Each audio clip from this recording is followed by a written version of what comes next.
everybody, I'm David Bach. I want to welcome you back to Bach Talk here with the Florentine, our partner, and today we are here at Ruffino Winery right outside of Florence. I'm so grateful to be with the president, Sandro Sartor. Thank you so much for hosting us and having us back. Hi David, thank you. Your winery is incredible, and just to start this interview, I have to tell you a story that you haven't heard. 25 years ago, I first drank your wine in Positano.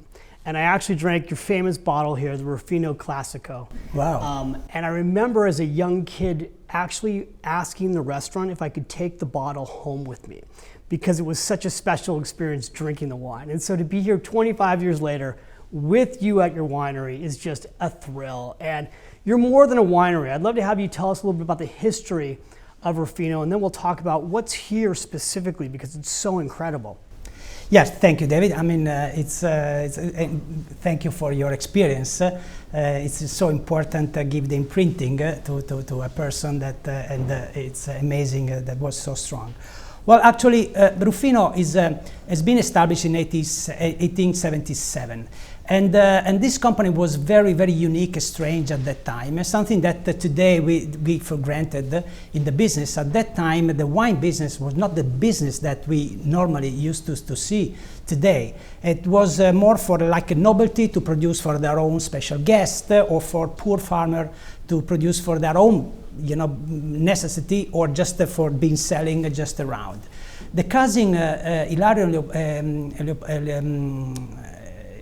Leopoldo Ruffino just created this ideal wine. They call it the ideal wine, meaning that the wine had to have the ability, the possibility to be exported and to be transferred on a long distance rather than just on the neighbor. And indeed, the company started with the railway just close next to the winery, which also was quite unique at that time. And the Chianti that was produced was nearly immediately being exported to USA, also to abroad, but particularly in the USA. In that period, a lot of Italians was immigrant, was just going to the USA, and for them, the Chianti Ruffino was probably the only one connection point to their own country. And that's why this business was established since the very beginning as to be somehow global, what we today call global, so right. Be ready and available to be exported everywhere, to go everywhere, and to be perceived not only as a Tuscan wine, that is the root, that's the identity of the wine, but to be as something of Italy, being able to travel abroad and to create a connection moment, a connection point with all Italian immigrants that at that time was living outside. And they could not rely on the mozzarella, on pasta, because that was not possible to be exported. But the Ruffino Chianti was their connection point with their mother country. What's so interesting to me when you talk about the connection point is that the two things that when people first experience Italy before they come to Italy, it's wine, it's the Chianti wine, and it's Italian food. And that's what brings us here. It's like the soul. And so a lot of people know you for the Ruffino Chianti Reserve, the classic, but you produced 30 million bottles of wine last year, which is just extraordinary. It makes you one of the largest wineries in the world. I understand your wine is distributed in 90 countries. Yeah, 85. 85 countries. Since COVID, I'm assuming business has gone up, right? Because people are drinking more wine. How has the COVID impacted the wine business for you? It's a good point. It depends on the balance between home consumption and out-of-home consumption. In some countries, we are predominantly wine being consumed out of home, the restaurants, in the wine bar, and in those countries, of course, we have been hit hard by COVID because all those places were shut. Sure. In other countries, we are also have a strong home consumption market in the grocery store or in the monopolies or whatever, and in those markets, the business went up. So in a balance, we had a net negative, a small negative, but yes, that was a balance between home and out-of-home consumption. So Constellation Brands bought Ruffino Winery 2011, am I right? And obviously it's grown a lot since then. So being an Italian brand purchased by an American company, I'm curious because you as the president, you have, how many employees do you have here? More than 200. More than 200 employees. What has it been like balancing the Italian brand owned by an American company, taking that all over the world? Yeah, that's well, that was one of my concern points when I was recruited because it was not obvious the way in which this management could have been handled. But I have to say that it went really very well for a couple of reasons. One is because we are an Italian brand, and we are so successful because we are Italian brand. Exactly. So, and the fact that in US, the marketeers in US, they do not want to somehow affect, destroy the Italianity, the authenticity of this brand, because it will harm the equity of the brand. Sure. So it was important since the very beginning that the ownership and the direction of the brand should have been continued to be led by Italy, by Italians in a way. And second is because managing a business in Italy is so complex that everyone gives up. They say, okay, I don't understand, Sandro, but we trust you, do it, and it's okay for us. So yes, that's particularly in the wine business, the regulation of the wine sector is so high, so complex that they just trust us and let us go. Well, they trust because of you being the president and running the business. But you're right. In the business, performance creates the trust, which probably creates the setting for further and further performance. So yes, we have delivered our promise against the acquisition model, acquisition expectation. That's why we have reinforced the trust that we have been given.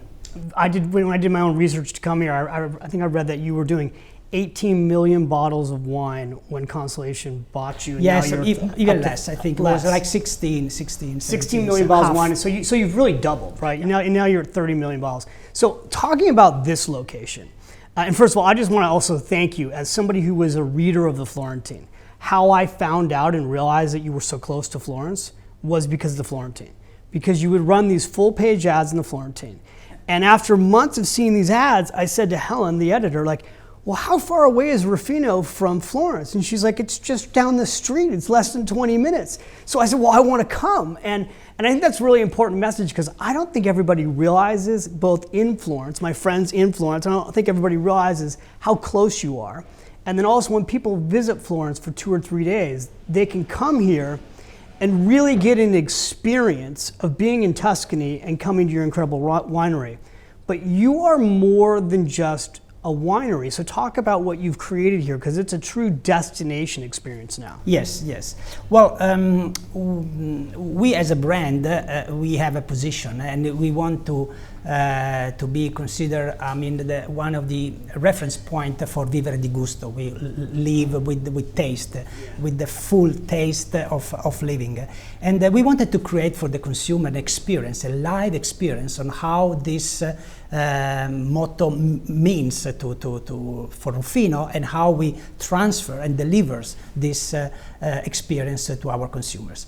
And we thought that Poggio Casciano was the best experience, best possible example of taking bring to life this positioning of Ruffino.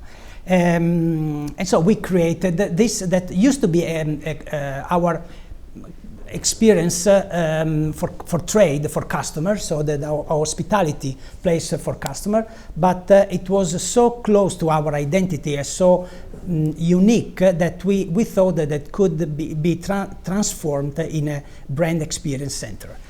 So we have invested some money, we have recreated some of this area, we have created this Locanda Le Tre Rane, in order really to become a brand experience center. And I think, we succeeded. We opened it just before COVID. I know. So it was a good trial, a strong trial, because also gave us a lot of experience and inspiration on how to do it, and how more and more important is today the experiential marketing. Because the ad is the ad. On the social you can communicate, right, but the way you experience yourself, that is the strongest marketing tools you can imagine. So, specifically what you have here, and again, I don't think everybody knows this yet, is you've got this beautiful boutique hotel. You have an incredible restaurant right behind me where the food is just extraordinary. You have this beautiful winery that you're able to like come right out here and see the vineyards, but then also come through the cellars. Yep. You have a gorgeous gift store. This is like a obvious place for people to come and have weddings, board retreats, birthday parties. I was just with a friend yesterday who was having an event in Florence, and I said, you should bring your group here because it's like a one-stop solution. So to anybody who's watching, I just highly recommend you reach out to Ruffino and you take a look at both coming here, but if somebody wants to learn more about how they can visit or how they can stay at the boutique hotel or get your wines, where should they go? Well, they can. We are on the social media, so they can find their own bookings. They can find us on the Instagram, on Facebook, and so they can call us and tell us exactly what they're looking for. And I'm sure that we can accommodate different needs. As you said, there can be events or can be some family reunions sometimes that they need to have a place where to stay together. And I think that what Ruffino always did is like bring people together. Yeah. So togetherness has been always very important to us. And this brand has not been a brand for novelty, has not been a brand for unique, for elite. So the great of this brand is inclusion, and we wanted to create a place here which is inclusive for group of people, group of friends of coming here and having their experience. Whether it is on the hotel we call Agri Resort, whether it is our park downwards in the wine bar or in the restaurant here. Yeah, well, it's absolutely stunning. I can't wait to be, we're here in the winter right now recording this, but I can't wait to be back here when the sun comes out and it's the beautiful time of the year. What's next for you? Because we've talked about all the wines, and oh, by the way, do you want to talk about any of the other brands you have? Because you have so many different types of wine and you've bought a bunch of brands. What other, aside from the Chianti wines that so many Americans know you from, what else should people be tasting when they come and check out your winery? Well, remaining within, let's say, Tuscany, we have extended the portfolio with what we call Super Tuscan, which has been in the market now for a period of time, which is Tuscan wine being produced also in a blend with international varietals. But in a style which is slightly different from the traditional DOCG Italian wines, so it's a complementary to that. We have more recently extended the portfolio into the rosé wine being produced in the Maremma coast, so very high temperature, high sun, with this rosé that are fairly elegant, somehow complicated in a good way. So it's delicious. I've tasted that. Yeah. And that is another way of innovation, but we will talk about innovation maybe. So that, yes, they can taste our Chianti, of course, Chianti Classico, which is the upper part of the quality of the Chianti, and then the Super Tuscan. We have Modus. We have recently launched Modus Primo, which is again the more premium and luxury wine of being produced in the Poggio Casciano, by the way, and then Alauda. But then this new modern interpretation of wine with Acqua di Venus, rosé and the white. But then we have also launched Prosecco a few years ago, because as I said before, in the export market in USA, we are not only a Tuscan wine, we are an Italian brand. Actually, in what we see that when we launched Prosecco, it was very credible for us to have a Prosecco in our range, and having also a Pinot Grigio. So we have launched Pinot Grigio and Prosecco, and they are doing extremely well. But I have to tell you that we have maybe two sources of wine, Veneto and Tuscany, but we just have one philosophy of production. It means that when we decided to extend our production into Prosecco, we went in Veneto, we acquired a land in Veneto, hectares, and the cellar, because we produce our own Prosecco from the grape to the bottle. So we own the supply chain completely, and we control the quality of the product, the same as we do with Chianti, the same as we do across all our portfolio. It's incredible. So what's next for you? When you talk about innovation, where does this business head in the next 2 or 3 years? What's on the frontier for you? Well, This is a great question, because innovation is not just only by creating new wine. And by the way, there are also this in the area. But a few years back, we realized that we were ready to embrace a new step in our sustainability process. This company has always been very respectful of the land, of the territory where we operated, but we believe that we were ready for a next step in that direction, which is organic. So we are transforming in organic all our vineyards. They are in the transformation period path, because it takes 3 years to become officially organic. Some of the estates have already terminated this path, for example, Poggio Casciano or in Prosecco area, and others are in this transition phase, and that by harvest year 25 we will be fully 100% organic as a company. So this is a kind of innovation, because consumers are very sensible to the respect you have for the land, for the environment, and which is not only, by the way, being organic. There is a full range of the other biodiversity, for example, but also being sustainable in terms of social, economic sustainability. So by 2025, the whole winery all the wines will have gone organic. Can you just explain to somebody who doesn't know what that means? What does that mean to transition the wine in 3 years to being organic? How does that happen? What does it look like? Well, it's organic is not that you have a better wine in terms of quality. I don't want to pretend that you taste the wine and say, this is good, this is organic.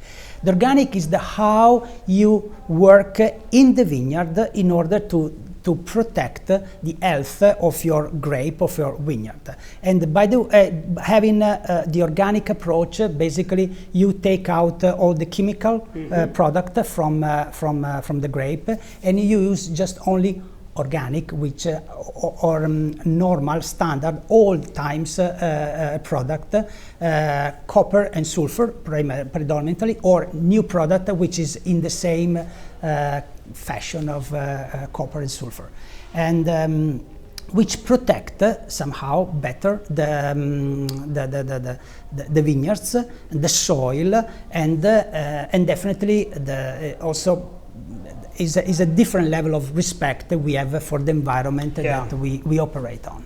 Does that put you ahead of the curve right now? If producing 30 million bottles, and the fact that you will be by 2025 organic, is the wine industry noticing that you're making this change?